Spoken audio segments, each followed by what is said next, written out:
రాము, అయ్యో మామ, ఆమె ఎప్పుడు వస్తుందో తెలియదు. కానీ నీ మోహన్ కూస్తే రోజుకి 2 తీసులు కావాల్సిందే.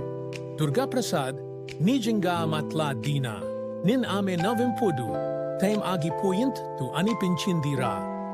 Siri enters, buys tea quietly. Auntie laughs.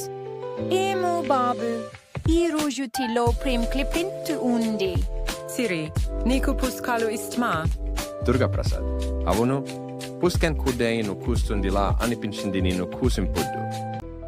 ప్రేమ నిదానంగా ఎదిగే వృక్షం లాంటిది.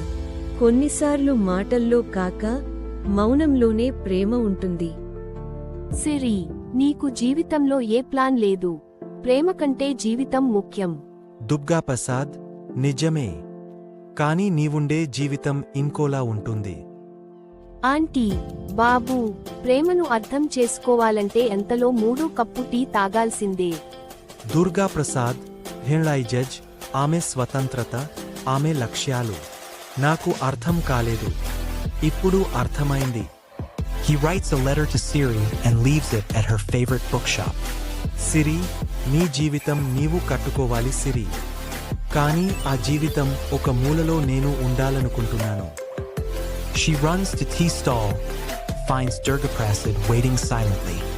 నీతి, ప్రేమ అర్థం కావాలి అంటే ఓ చిన్న కప్పు టీ, ఓ చిన్న నౌక, ఓ పెద్ద మనసు చాలు.